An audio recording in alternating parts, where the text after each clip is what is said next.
Hi and welcome to the last part of this Q&A. So this part will cover all the questions related to designing, basic elements, and etc.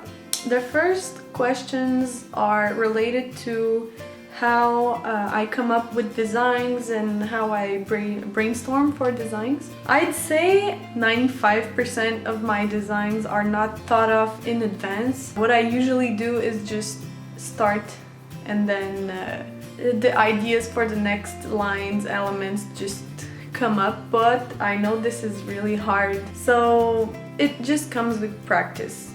The more you practice, the more you will understand your style and the more it will come easily in your brain. So I don't really brainstorm or plan my designs in advance, except a few ones that I can doodle on a piece of paper and then I really want to try it on skin and then. So I'd say when I want to plan it in advance, I just doodle on paper to get ideas. The next question is, how do you fill in all the negative space without looking all patchy, and how is a large negative space filled in? I think it depends on the artist. I know some people use two cones, one a smaller tipped cone for the details, and then to fill in large areas they use a cone which has a larger tip so it goes faster. I usually use the same cone. The way I do it so it doesn't look patchy as a stain is I make sure my paste is liquid enough, like not too dry, and I don't leave any empty spots. There's also a similar question about how I cap the fingers so neatly and if I have any specific tips or techniques that I use. So yeah, first of all, paste that is not too dry. Leave no holes or empty spots. So to make sure I don't leave any empty spots, what I do is I like squiggle the paste really close. I'll show you in the video, it will be clearer. This way I put a thick amount, a very thick amount, and there's no empty spots. So that's what I do for negative designs and also fingertips. And for the tips, when you go around the nail, it will also be in the video. So I make sure I trace around the nail first and then fill the rest in, because you don't want to have, an uneven edge. You want a clean edge around the nail, and you don't want to stain the nail either, because it doesn't look good, you know.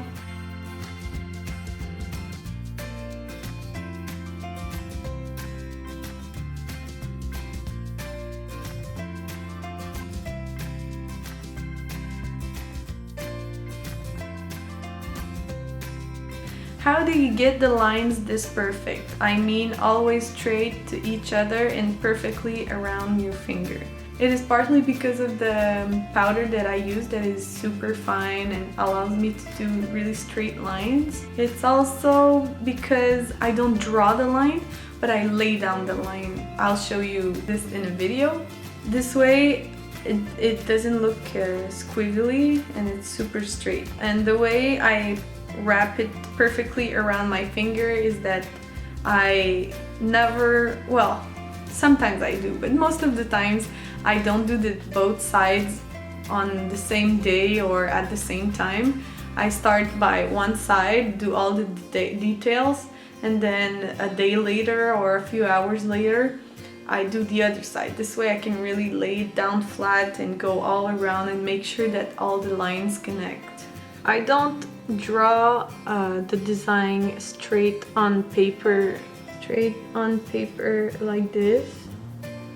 Okay, I exaggerated a bit, for the purpose of the video, but I lay down the line. I just lay down the paste here and then I draw the line, but away from the skin.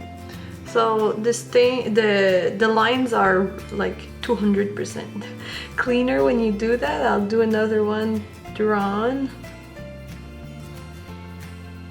and another one draped, and you can see how cleaner it looks.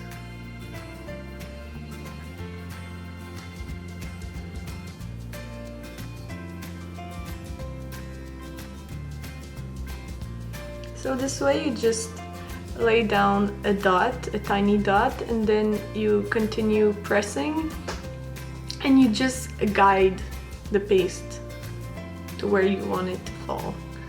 Do you have any tips for keeping the lines and swirls of henna designs really smooth and neat?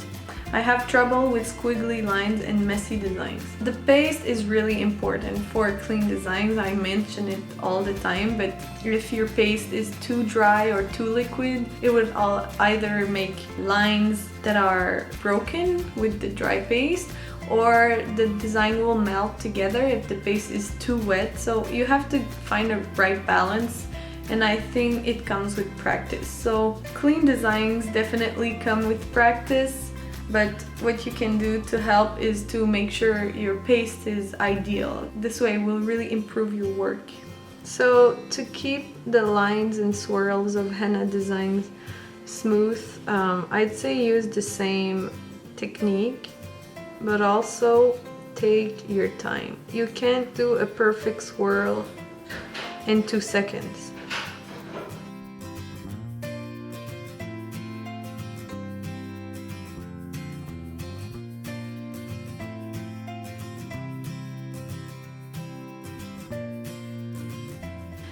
The next question is, have you got any tips to give us to make beautiful leaves? Sure. The key to make beautiful leaves is to master the amount of pressure you put on the cone with your thumb and index. So you can see the leaf as a reverse droplet. So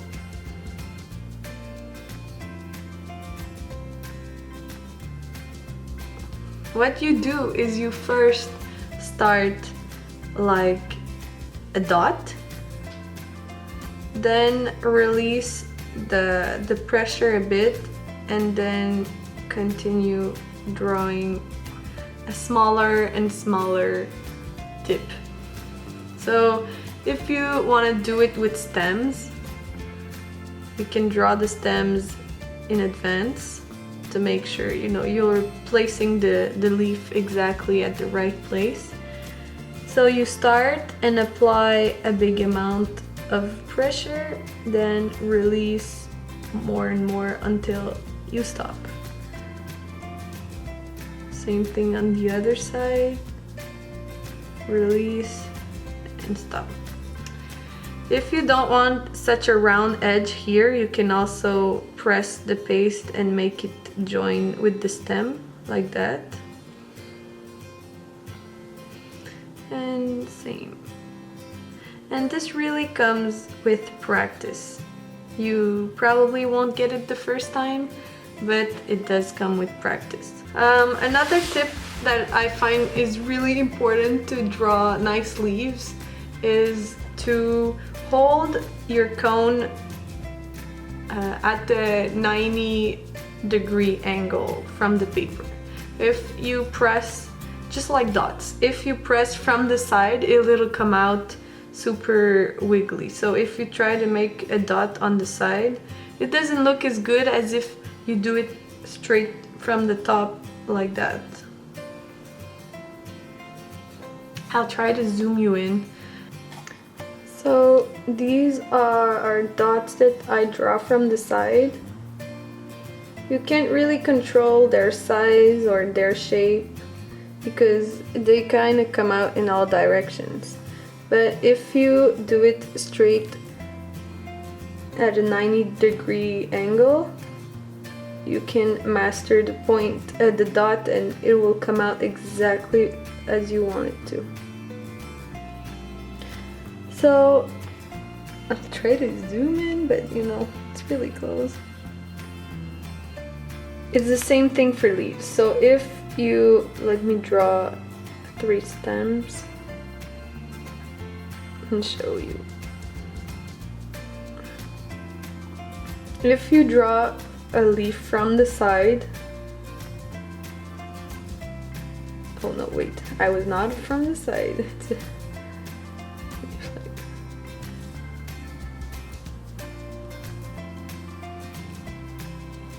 You can make it work, but it won't be as clean as if you do straight at a 90-degree angle.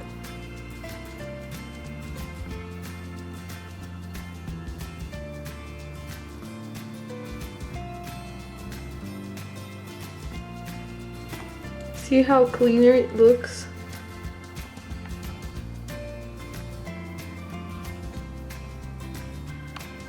It makes a difference between, you know, quick leaves and perfect leaves.